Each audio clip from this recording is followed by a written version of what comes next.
Tibetan Buddhists, for one, have developed over the centuries a wide field of psychopharmacology and have an endless number of psychiatric botanical medicines, practically none of which have been previously identified or scientifically studied in the West.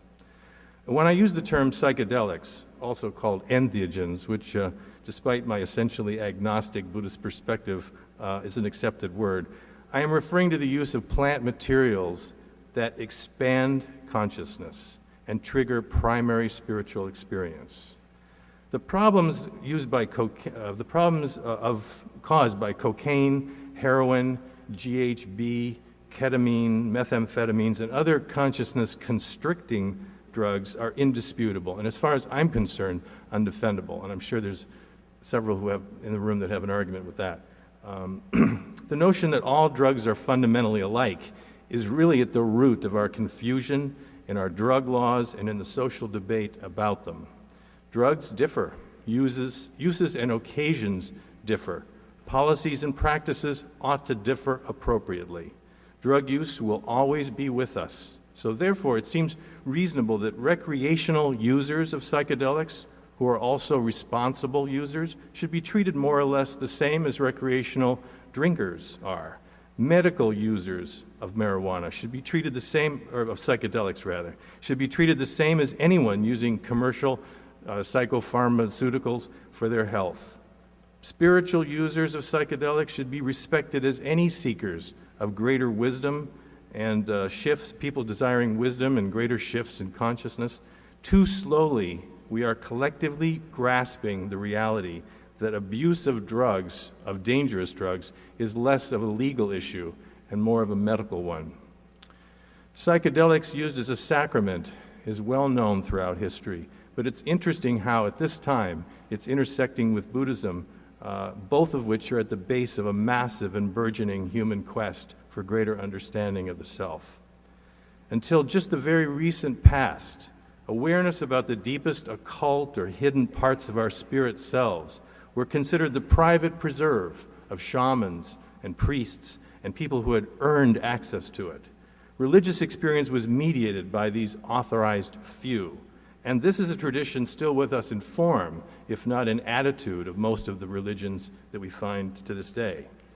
The democratization of psychedelics, however, and of Buddhism to some extent, has been very much about the breakdown of this restricted access to the divine. In Buddhism, as well as in psychedelics, the individual takes responsibility for their relationship to the source of their being and for access to the highest states of the spirit mind. Awareness of the relatedness between people and between objects, and particularly the intimate understanding of the interrelated nature of opposites, are among the key insights psychedelic travelers often bring home from their plant-assisted pilgrimages. Perhaps the popularization of both Zen and psychedelics have had a major role in shifting the cultural mind from the Cartesian linear view of reality towards a mode of awareness that's more ecological and holistic. While we will always continue to think in linear ways, awareness is growing that it is a relative human construct and not a reflection of some objective reality out there. This way of seeing is not something people necessarily need psychedelics to experience. It is in fact one of the central premises underlying Zen and its doctrine of non-duality.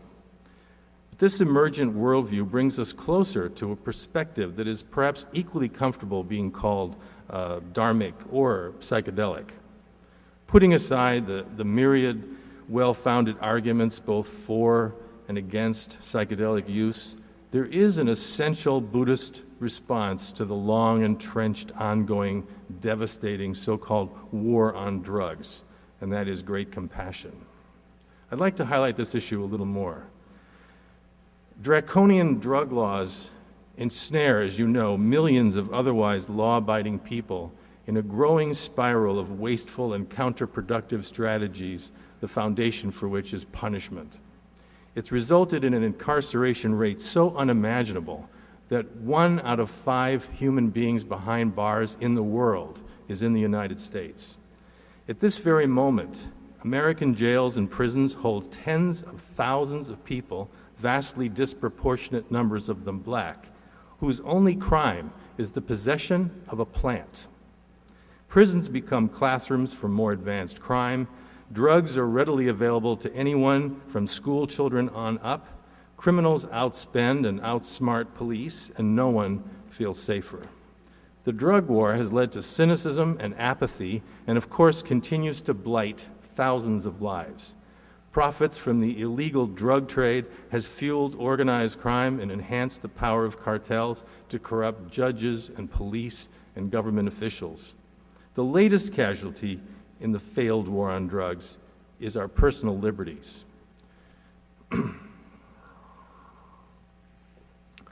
A society that actively banishes personal exploration with all psychedelic plants will need to monitor closely all of its citizens.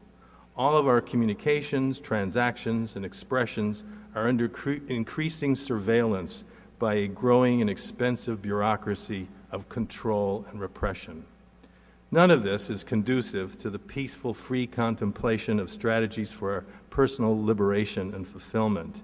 In reality, this ceases to be a war on drugs, but rather is a war on consciousness, a war on the free exercise of the most precious gifts bestowed on human beings. Human history can arguably be seen as a series of relationships with plants, relationships made and relationships broken. Plants, drugs, politics, and religions harshly intermingled from the influence of sugar on mercantilism to the influence of coffee on the modern office worker, from the British forcing opium on the Taoist Chinese to credible reports that the CIA used heroin in the ghetto to choke off dissent and dissatisfaction.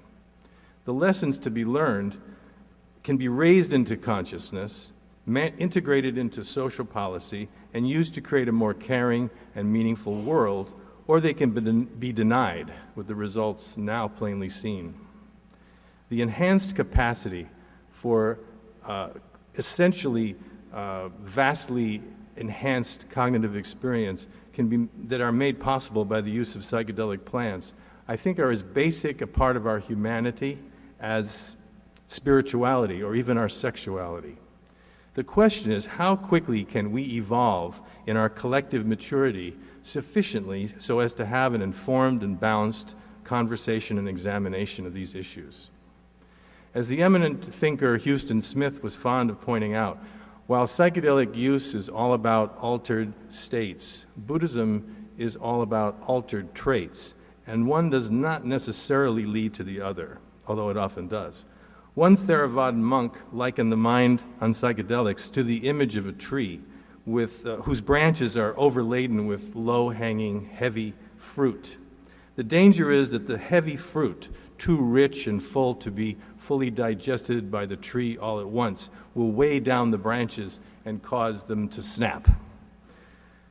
On the other hand, Alan Watts, one of the first prominent Westerners to follow the Buddhist path, considered both Buddhism and psychedelics to be part of an ideal individual philosophical quest. He was not interested in Buddhism to be studied and defined in such a way that mixing it up with other interests and disciplines such as quantum theory or Gestalt psychology or aesthetics or most certainly psychedelics. One time when Alan Watts was giving a seminar at Esalen Institute, one seminarian asked him, "What do you think is the best path to enlightenment? A lot of meditation or taking psychedelics?" And he chuckled thoughtfully and he said to himself, "Well, I don't know about a best way, but perhaps you could think of it like this. You can fly on a jet plane to New York, or you can walk."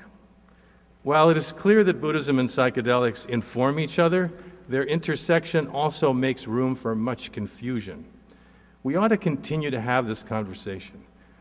It's only when we have the courage, I think, to see the truth in the other voices that we recognize the deepest and fullest reflection of what is relatively real in our own. I think I'll stop here and devote the balance of the time for questions and comments, if they're kept short, and criticisms as well. Thank you.